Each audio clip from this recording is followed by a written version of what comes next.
C'est sûr et certain, le Ranger Super Duty, il va y avoir beaucoup de choses renforcées dessus. Il va sûrement rider plus dur. Puis s'il est hybride, c'est sûr qu'il va être beaucoup plus pesant qu'un Ranger normal. Fait que pourquoi pas faire un Ranger Super Duty? Pourquoi pas faire un F-150 Super Duty? Ça fait beaucoup de sens.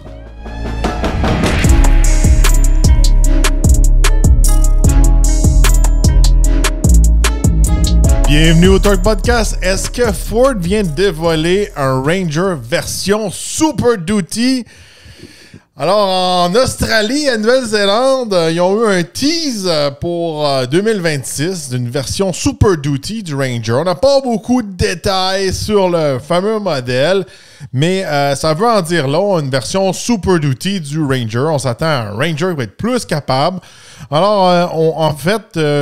côté remorquage, le fameux nouveau Ranger Super Duty serait capable de tirer 9920 livres à comparer du Ranger normal ici qui est capable de tirer 7500 livres. Puis juste pour vous comparer, un F-150 équipé du 2.7 litres EcoBoost est capable de tirer 8500 livres. Alors, qu'est-ce que ça veut dire un fameux Ranger Super Duty à mon avis?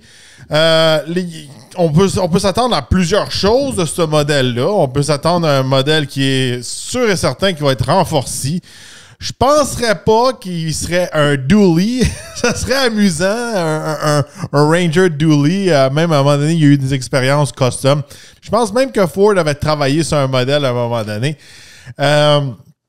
Selon la rumeur, ça serait peut-être les chiffres du nouveau modèle hybride qui combine le moteur 4 cylindres 2.3 litres EcoBoost à un système hybride. Alors, de ce côté-là, on vient d'avoir beaucoup de couples à bas régime. On peut peut-être augmenter les capacités du camion. Le camion est plus lourd aussi. C'est plus facile pour le freinage aussi avec le système électrique, tout ça. Ça pourrait faire du sens. Est-ce que ça pourrait être peut-être des nouveaux chiffres pour le 2.7 litres? Regardez, le 2.7 litres, il arrive sur le marché présentement. Je ne l'ai pas essayé encore dans le Ranger parce que maintenant, dans le Ranger, vous avez le choix de 3 moteurs, le 2.3, le 2.7 et le 3 litres dans la version Raptor. Je penserais pas que ce serait un 3 litres pour la version Raptor. C'est le 3 litres EcoBoost, c'est vraiment un moteur plus axé sur la performance que le travail. Alors, le 2.7 litres serait capable peut-être de tirer un petit peu plus pesant, mais si on se fie aux chiffres du F-150 avec le 2.7, 8500 livres, mais là, on est loin, là, parce que là, il touche presque aux 10 000 livres, là, le Ranger Super Duty. C'est pas juste une question de moteur, bien sûr, et non de transmission. C'est sûr certain qu'il faut qu'il renforce le châssis. Sûrement aussi qu'il faut renforcer les roues. Peut-être que le Super Duty Ranger va venir avec du Reboat. Il faut qu'il grossisse aussi les différentiels, etc., etc., etc. Suspension, bien sûr. Au début, je me dis, peut-être que c'est des nouveaux chiffres pour le 2.7 litres, parce que des fois, ils font ça. Hein. Ils ont fait ça en tout cas chez GM. Au début, ils ont sorti le diesel dans le 1500 avec des chiffres qui étaient un petit peu décevants. Puis, avec le temps, ils ont changé les chiffres. Ils ont augmenté ça presque de 2000 livres de plus. Du jour au lendemain, sans rien changer. Fait que je me dis, peut-être qu'il ferait peut-être ça avec le 2.7, mais là, c'est presque 10 000 livres. Fait que selon la rumeur, selon les spéculations, ça serait le fameux modèle hybride. Puis ça ferait du sens, à mon avis, à moi, parce que je pense que l'avenir du Super Duty est hybride génératrice, peu importe comment vous voulez appeler ça. Là. D'après moi, ça serait peut-être presque un 100% électrique, mais avec une génératrice, là, un range extender. Là. Puis je me dis, peut-être qu'ils vont l'essayer dans le Ranger en premier avant de le mettre dans les F250, 350 pour vraiment le tester de ce côté-là.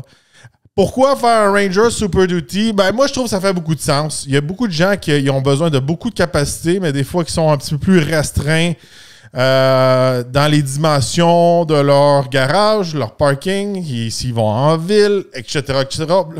Toutes les raisons sont bonnes pour les gens qui ont besoin d'avoir un camion plus petit, je pourrais vous dire, mais que, mettons, de temps en temps, ils ont besoin de tirer une roulotte qui est au-dessus des 9000 livres, ça fait beaucoup de sens.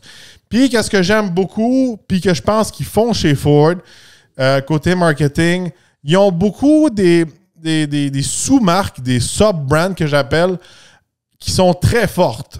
quand on pense à Mustang, quand on pense à Raptor, quand on pense à Super Duty, on pense tout à ces sous-marques-là qui sont un peu sous un peu la tente, le umbrella qu'on dit en anglais, de Ford. Fait que pourquoi pas faire un Ranger Super Duty? Pourquoi pas faire un F-150 Super Duty? Ça fait beaucoup de sens.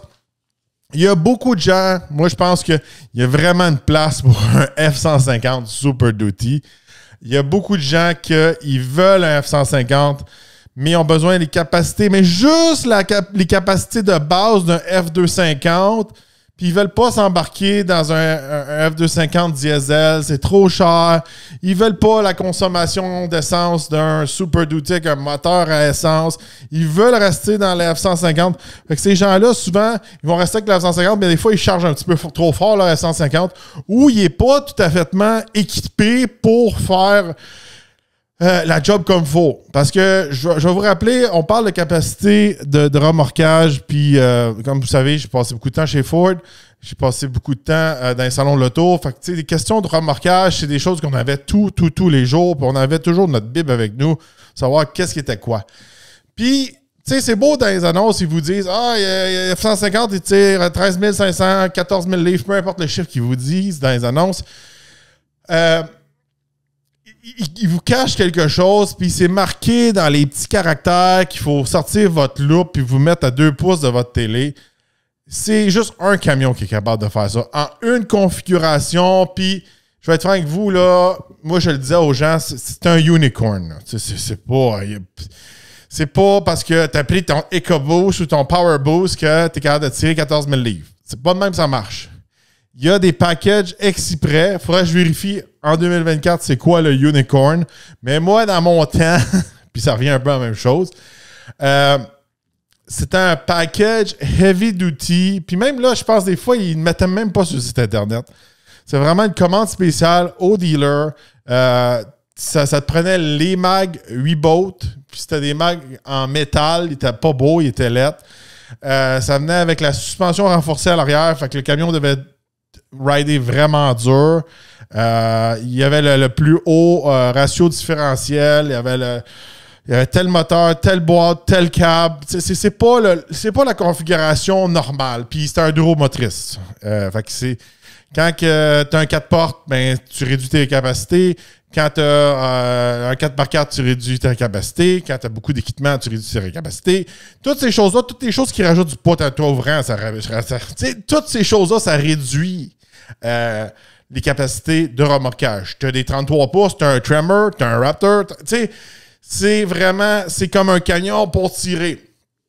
Puis même là, souvent, moi, j'étais au lancement des camions HD, puis j'ai vu les fameux camions qui t'aggardent de tirer les 35 000 livres, puis les 40 000 livres. Puis j'ai conduit le fameux camion chez Chevrolet qui a de remorquer 35-36 000 livres. Puis c'était un single cab avec des dualies en arrière, puis le short box, puis tu sais, le camion est fait juste pour tirer. Zéro confortable. Ça ride comme une roche. C'est fait juste pour tirer. Même là, vous avez quasiment plus de confort dans un tracteur John Deere. Mais juste pour vous comparer un peu comment ça marche. Mais il faut garder ça en tête. Fait que c'est sûr et certain, le Ranger Super Duty, il va y avoir beaucoup de choses renforcées dessus. Il va sûrement rider plus dur. Puis s'il est hybride, c'est sûr qu'il va être beaucoup plus pesant qu'un Ranger normal. Mais ça va venir donner une option. Est-ce que ça va être disponible ici au Canada ou aux États-Unis? Pour l'instant, il n'y a rien de confirmé de la part de chez Ford, mais qu'est-ce que j'ai pu voir par les commentaires et l'excitement des gens de chez Ford USA, ça veut en dire long. Ça veut dire qu'on peut s'attendre que ça va venir ici. D'habitude, là, quand il y a des produits qui sortent en Europe, puis en Australie, puis ces choses-là, les gars de chez Ford USA n'en parlent pas trop parce que ben ça donne des faux espoirs. Mais là, ils en ont parlé beaucoup aujourd'hui quand c'est sorti la nouvelle. Fait que là, j'étais comme, ouais, ils sont un petit peu trop excités. Ça va sûrement s'en venir ici. C'est comme ça que ça marche, selon mon expérience à moi. Fait que je reviens à mon style marketing, sub-branding. Je trouve ça une super bonne idée. Pousser le Super Duty. l'attacher à des marques, faire un Ranger Raptor, faire un Ranger Super Duty, faire un F-150 Raptor, faire un F-150 Super Duty et vice-versa. Faire un Super Duty Raptor. Ça, j'aime beaucoup ça. C'est smart. On réinvente pas la roue. On a déjà des bonnes recettes qui marchent. Des marques que le monde connaisse déjà. On sait déjà. On vous dit Super Duty. Ben ça veut dire ça tire, puis c'est fort. Puis, on le sait que c'est robuste, puis ça en donne beaucoup. Fait que ça, c'est sûr et certain que c'est une super marque, c'est une super bonne idée, tant qu'à moi. Puis ça va donner encore plus un éventail de choix aux gens. Puis venir remplir les fameux sweet spots un peu entre les modèles, je pourrais vous dire. Là, toi, tu veux pas un F-150, mais tu veux tirer comme un F-150? Ranger Super Duty. Tu veux pas un Super Duty, un F-250 Super Duty? Mais tu veux rester dans la grosseur d'un F-150? Là, il pourrait offrir un F-150 Super Duty. Puis, en ayant une recette comme ça, c'est plus simple. Je pense que c'est plus simple qu'appeler ça un F-200, par exemple. Ou même chez Nissan, à un moment donné, le Titan équipé du Cummins, techniquement, c'était comme le sweet spot entre un F-150 et un F-250. Mais il y a eu un mauvais marketing, puis c'est un... Comment je peux dire? Les Japonais, ils l'ont pas avec les gars de truck. Ils ont de la misère avec leur marketing, ils ont de la misère à faire comprendre ça, puis comme personne l'avait comme compris que c'était ça, le Titan et diesel. Fait que le message avait comme mal passé. C'est pour ça que ça n'a pas marché, mais il y avait quelque chose de bon. Il faisait quelque chose de bon chez Nissan qui aurait pu marcher. C'est juste que il n'y avait pas comme la bonne équipe pour le pousser, selon moi. Bon, fait que, regardez, ça sort en 2026. On peut s'attendre que ça peut sortir là-bas en Australie, en Nouvelle-Zélande. C'est sûr et certain, là-bas, Ranger est king of the road. Là, c'est vraiment le pick-up. Ça, eux autres, là-bas, ils sont vraiment en compétition contre le Toyota Hilux. C'est l'espèce de Tacoma qu'ils ont là-bas. Fait que là, ils vont offrir plus de capacité. Puis, n'oubliez pas, dans ces marchés-là, il n'y a pas d'F-150. Fait que offrir un Ranger Super Duty devient le kingpin du remorquage là-bas pour ce marché-là. Fait que s'ils sont capables de le faire pour le marché australien et la Nouvelle-Zélande, puis c'est pas un moteur spécial qui répond pas à nos régulations, nos règlements d'ici, mettons un diesel de sortie de nulle part, il y a des grandes chances qu'on l'aille aussi. Alors, dites-moi ce que vous en pensez dans les commentaires. N'oubliez pas d'aller m'encourager dans le VIP. Maintenant, on approche bientôt de 20 épisodes. On parle de sujets peut-être un petit peu tabous, des choses qu'on ne peut pas parler ici dans l'épisode. Puis, ça vient nous encourager, ça vient supporter l'émission. Si vous appréciez l'émission puis qu'on ne mette pas 10 000 publicités, puis vous voulez qu'on continue de vivre et vous apporter des informations, améliorer l'émission, tout ça, allez nous supporter dans le VIP. On met toujours les liens dans les commentaires, autant pour YouTube que Spotify. C'est apprécié. Aussi, allez nous donner 5 étoiles sur Spotify. Il paraît que ça l'aide, puis les gens vont plus retrouver le contenu, tout ça. Fait que tout le support que vous nous apportez, c'est très apprécié. Puis on vous en demande pas beaucoup. Là. Des fois, c'est juste cliquer ou juste quelques dollars. Fait que c'est très apprécié. Et sur ce, on se retrouve dans un prochain podcast.